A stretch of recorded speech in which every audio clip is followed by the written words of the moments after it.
Ever cut someone off and never looked back? Right, I did, if so. Here is what no one really tells you about family money. It is never actually family money unless every person who contributed to it agrees that it should be treated that way. And yesterday I learned that lesson in a way I will never forget. I was sitting at work, halfway through a long morning of back-to-back calls, when my phone lit up with a call from my mom, and the second I answered, she went straight in without a pause, telling me, in the kind of flat tone you use when you think you are delivering good news,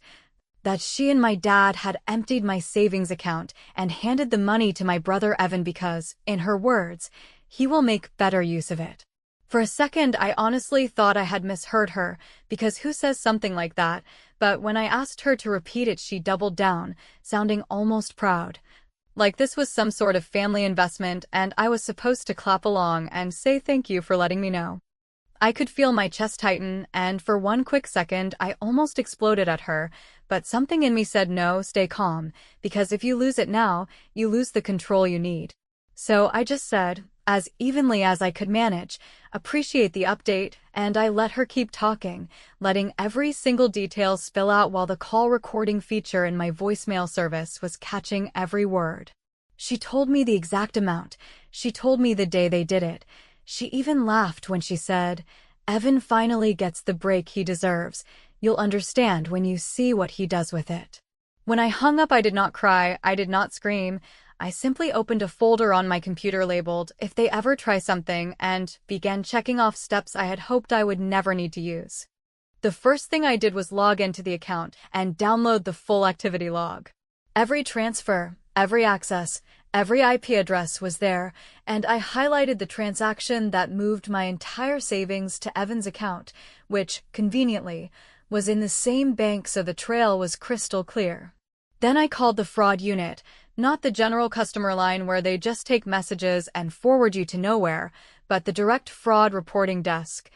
And I told them calmly that my parents had accessed my account using a saved password they had no authorization to use. I asked about filing an unauthorized access affidavit, and the woman on the other end of the line did not sound surprised at all. Apparently, she hears stories like mine more often than anyone would want to believe. She told me to come in with ID and the original account documents, and she would prepare the reversal hold while I sat across the desk from her. The next step was protecting myself against fallout I could not yet see. I froze my credit so no one could open a loan or a card in my name. I set up alerts that would ping me if a cent moved out of any account, and then I called my employer's legal assistance hotline. They do not fight your battles for you, but they do give you the words, the citations, the confidence to file things in the exact right order, and by the time I hung up with them, I had the template for an affidavit, the police incident report number I would need to attach, and the reassurance that what my parents had done was not some gray area, misunderstanding. It was a clear violation of banking access rules.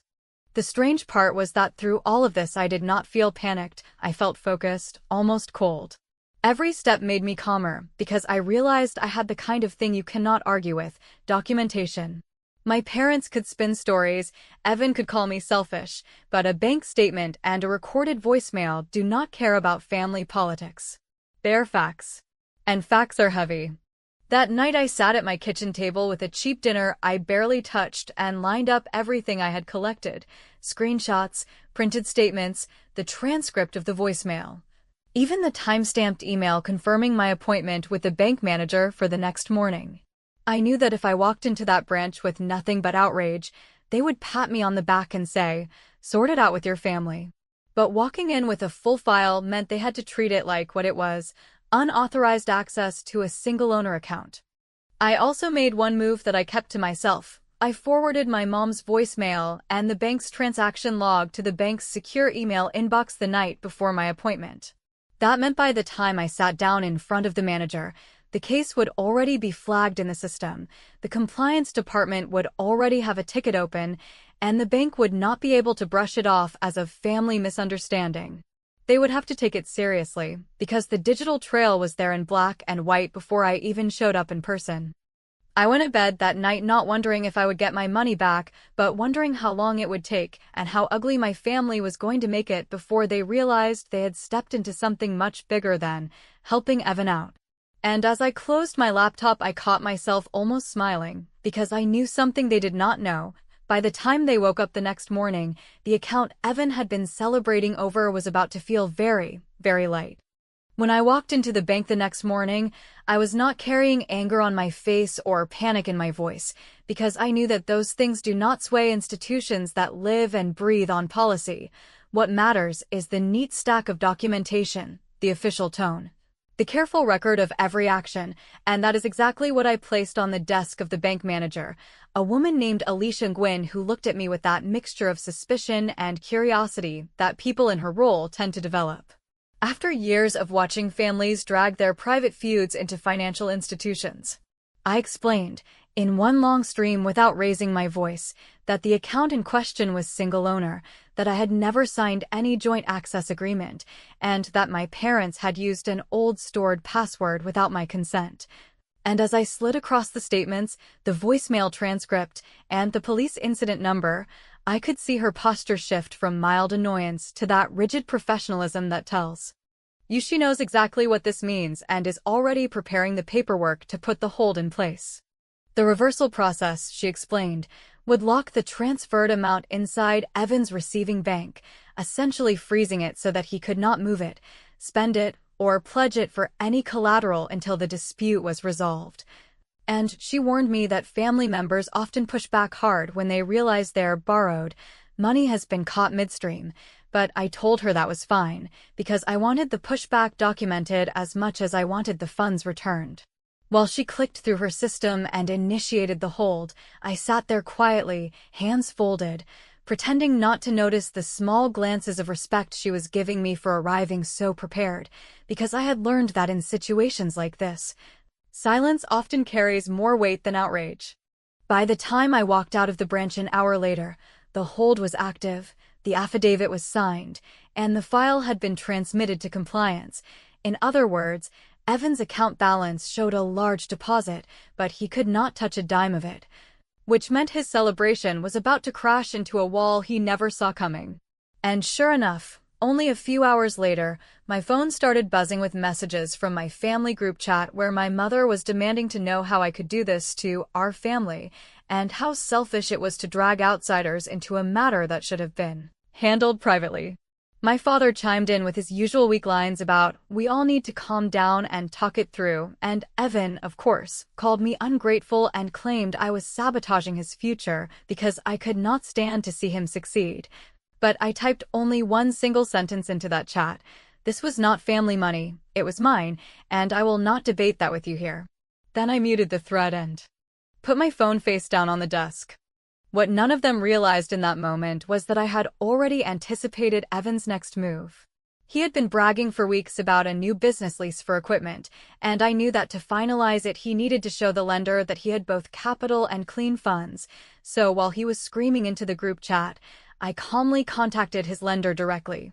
forwarding a neutral package of documents that included the bank's reversal notice, the incident number, and a short explanation that the funds in question were disputed and not to be considered verified for any financial transaction until resolution. I did not include a single unnecessary word. I kept it sterile, professional, almost boring, because the less emotion in that kind of communication, the more power it has. By the evening, the first ripple of consequences reached them. Evan's lender froze his application pending clarification, which meant the equipment deal he had been promising everyone was suddenly off the table, and instead of celebrating his big step forward, he was scrambling to explain why the very money he had boasted about was now locked and unavailable. My phone lit up again with angry calls, my mother alternating between sobbing and yelling, my father urging me to think of how this looked to outsiders, and Evan threatening that I would regret embarrassing him. But I let them all go to voicemail because I knew that every word they spoke in fury was another piece of evidence if this ever needed to go further. That night, I sat in my living room with my files spread out across the coffee table, and I could not help but feel that strange combination of exhaustion and exhilaration that comes when you know you have turned a corner. For years I had been told, sometimes gently and sometimes cruelly, that family comes first, that sacrifices are expected, that Evan's dreams matter more because he is the one with potential. But in that moment, I realized something so simple yet so liberating. Paper beats volume. They could scream, cry, guilt, and accuse me all they wanted, but the paper was heavier than their noise, and it was already moving forward without me having to lift another finger. As I shut down my laptop and prepared for bed, I thought about how quickly things had escalated, and I knew that this was only the beginning, because if they were furious now, they would be livid when they realized I was prepared to go even further. I whispered to myself the line that carried me into sleep: "They think they can talk their way out of this, but they have no idea what happens when you give me 48 hours to prepare my next move." And when I woke up the following morning, I was ready to use every single one of those hours. The morning that followed the bank incident arrived with a tension I could almost touch, a quiet, pressing weight that sat on my chest as I sipped my coffee and reviewed every step I had already taken, because I understood that the previous day's actions, though decisive, were only the opening moves in what was shaping up to be a drawn-out struggle that my family, and particularly Evan, had no idea I had meticulously prepared for over the past several weeks. And as I scrolled through the messages my parents had sent me overnight, each more desperate and entitled than the last, I realized that the real battle was not happening in the bank, in legal filings, or in emails, but in the slow, inevitable exposure of their assumptions that I would simply allow them to take what was mine without a fight, a lesson they had evidently never learned because, like most people who benefit from privilege without accountability, they believed that authority, blood relation, and volume of complaints automatically outweighed preparation, evidence, and strategic foresight, and that was where I had the advantage. I spent the next few hours drafting a comprehensive, airtight report that chronicled every instance of misuse, unauthorized access, and misrepresentation. And in doing so, I had to make decisions that were emotionally taxing but strategically necessary, including how to frame my parents' actions in a way that was factual, unemotional, and immune to attempts at twisting or gaslighting, because I knew that if I allowed my own anger or sense of betrayal to color the documentation, it would give them an opening to portray me as hysterical, unhinged, or even vindictive, which would immediately shift sympathy toward them and away from the undeniable truth of my ownership and rights. I labeled and organized every document, from bank statements and transaction histories to text transcripts, emails, and recorded voicemails, creating a timeline that left no room for doubt and no ambiguity for someone on the outside to question whether my claims were legitimate. And as I stacked the printouts in neat piles, I felt a certain calmness settle over me because I knew that control, when executed with precision, is the most disarming form of power in conflicts that involve personal betrayal. Around mid-morning, I contacted a small team of professional advisors, individuals who had handled complex disputes with families over assets, inheritance, and business ownership, and I briefed them on the situation without embellishment, providing them with full access to my organized files while asking only for guidance on the procedural steps that would protect me while also demonstrating, unmistakably, the strength of my position. And as the advisors reviewed the materials, I could see the subtle shift in their expressions from curiosity to approval, an acknowledgement that the meticulous preparation and clarity of evidence I had compiled would not only prevent any successful legal claim against me, but would also send a clear signal to my family that I was capable of navigating, documenting, and responding to every attempt they might make to intimidate or manipulate the outcome. By early afternoon, I had executed another layer of precaution. I discreetly reached out to key individuals who had witnessed my family's actions in professional or semi-professional contexts, including colleagues who had observed unauthorized use of business resources or improper representation of my authority, and I asked them to confirm, in writing, what they had seen, carefully wording the requests to avoid sounding accusatory while ensuring that each statement would reinforce the factual narrative I had already created. And though each email took time to draft and refine, I understood that in matters like these, patience and attention to detail amplify impact far more than reactive anger or immediate confrontation, because it is the structure of preparation that makes someone unassailable, not the noise of indignation. The evening brought the first subtle tremors of recognition from my family, as I received a message from Evan's assistant, cautiously worded, asking if the issue with the account could be resolved quickly, as though they were beginning to sense the consequences of my methodical approach, while my parents, oblivious to the wider network of witnesses and documentation I had quietly assembled, continued to send increasingly desperate texts,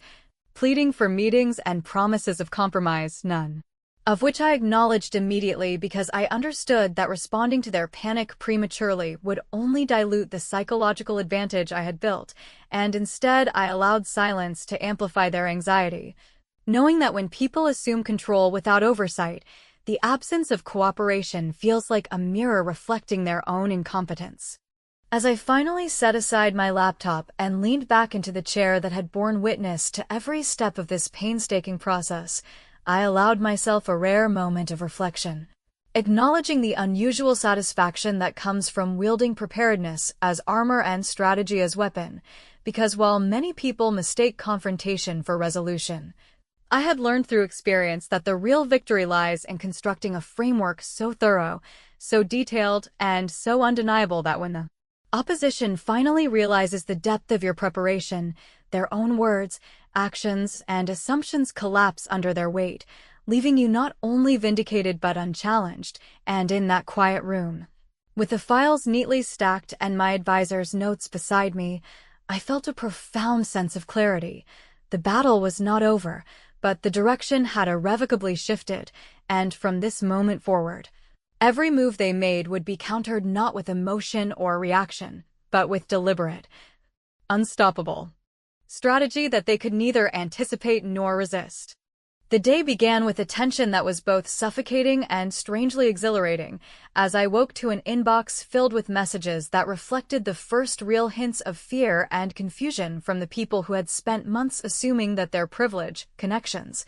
and familiarity would allow them to bend circumstances entirely in their favor. And as I scrolled through the threads, reading every line with the precision of someone combing through evidence in a trial, I realized that the quiet work I had done in the previous weeks, the careful documentation, the strategic collection of witnesses, the meticulous organization of every financial, legal, and personal transaction, was beginning to exert its subtle but unmistakable influence, as even casual observers would now find it difficult to dismiss the pattern of behavior and the unmistakable weight of evidence that positioned me not as a reactive party, but as the orchestrator of an irrefutable, methodically constructed reality that they had neither anticipated nor accounted for in their own plans. I spent the morning reaching out to several legal contacts who had previously been reluctant to engage because they assumed this was another routine family dispute that would fizzle out, but after reviewing the materials I provided, each file carefully labeled,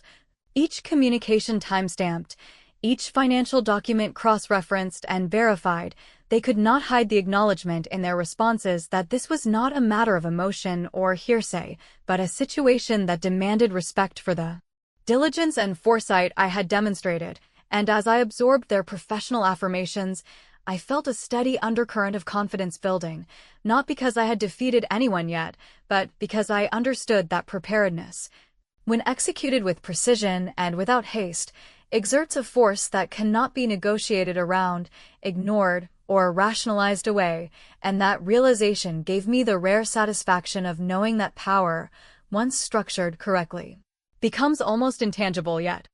unbreakably formidable. By midday, subtle shifts began appearing in the behavior of those who had previously operated with entitlement, as my parents, who had assumed that pleading, manipulation, and emotional appeals could override logic and documentation, began to adjust the tone of their messages, the urgency now mixed with a hesitancy that suggested they were finally realizing that the narrative they had relied upon was being rewritten in a way that no amount of charm or insistence could alter.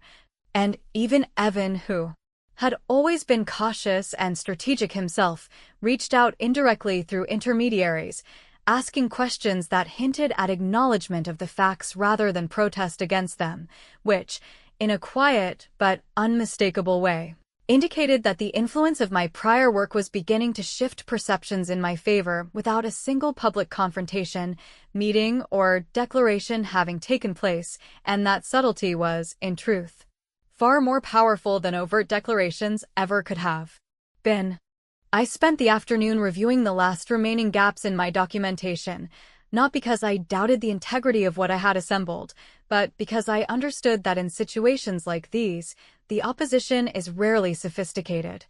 and any oversight, however minor, becomes a lever for resistance, deflection, or delay, and so I scrutinized each line, verified each signature, and ensured that every recorded observation from witnesses and advisors aligned perfectly with the documented timeline.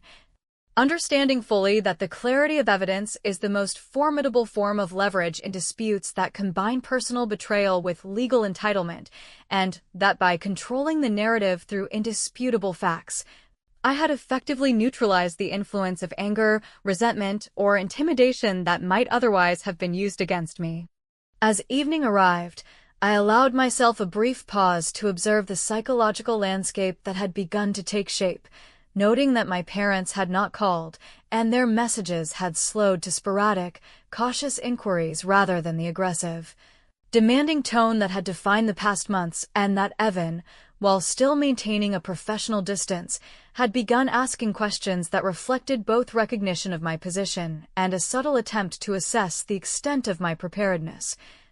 And in that quiet observation, I realized the depth of the lesson I had unintentionally imparted, that assuming control over one's own circumstances through deliberate, consistent, and measured action creates a form of influence that no amount of emotional leverage or social expectation can undermine, and that the balance of power in personal and familial conflicts is not determined by volume, history, or appearances, but by the disciplined, structured, and unassailable execution of truth, preparation, and foresight. By nightfall, the house felt quieter, the messages fewer, and the uncertainty heavier on the other side of the dispute, and as I reviewed my own notes, my own timeline, and the carefully curated evidence, I understood that while the final confrontation, if it were to occur, would be inevitable, the true victory lay not in overt confrontation but in the silent, methodical assertion of preparation and the unspoken acknowledgement that actions, when carefully calculated and exhaustively documented, carry far more weight than words, emotion, or assumed privilege, and that knowledge and strategy, exercised with patience and precision, could shift dynamics in a way that ensured not only immediate protection of what was rightfully mine but a lasting, quiet authority over the process that those who had underestimated me would never forget. The day of the hearing arrived with a tension that seemed to permeate every corner of the courthouse, as I walked through the corridors knowing that months of preparation, patience, and unwavering attention to detail had led to this precise moment, and that every document, every witness statement, and every carefully curated piece of evidence would be laid bare in front of the people who had assumed that their confidence, connections, and long-standing familiarity with the system would guarantee them victory, while I, having spent countless hours in quiet diligence, had quietly constructed an impenetrable framework that combined legal precision with irrefutable factual clarity, leaving them with no room for manipulation, misdirection, or improvisation. And as I entered the courtroom, I could feel the subtle shift in the atmosphere, a mixture of disbelief, hesitation, and something close to panic that indicated the realization had begun to settle in. The power they had assumed was theirs by default had quietly, methodically, and irrevocably been reclaimed by me through foresight and preparation. The proceedings began, and I watched, almost with a detached sense of clarity, as my parents, who had once spoken with absolute certainty, presented their arguments that were increasingly thin, fraught with hesitation, and punctuated by subtle contradictions, while my legal team, having reviewed every nuance, countered each point with precision, ensuring that the factual timeline, corroborated by witnesses and documented evidence, left no room for the claims of entitlement or manipulation they had attempted to leverage, and with every exchange, every objection sustained, and every document admitted, I felt the weight of months of work manifest in a quiet but undeniable momentum that favored not only the protection of what was rightfully mine, but the exposure of the arrogance and complacency that had blinded the very people who now sat across from me. forced to contend with the reality that their assumptions, privileges, and past influence could no longer shield them from, and in that realization, I understood that preparation executed with meticulous care carries a power far beyond emotion, intimidation, or legacy. Halfway through the hearing, the judge, who had listened with attentive scrutiny, posed a question that seemed casual at first, but struck with the force of recognition, asking, in a tone that carried both surprise and subtle incredulity, whether I had previously attended a dinner in which we had discussed matters unrelated to the case, and the room went still for a moment as the implications of that recognition registered on the faces of my parents and the opposing counsel.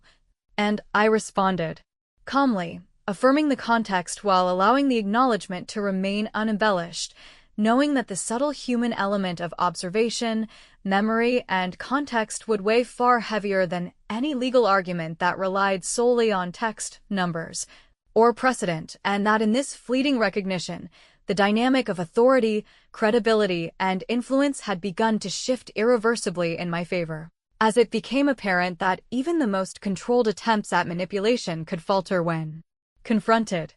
with presence, preparation, and integrity that had been cultivated quietly over months.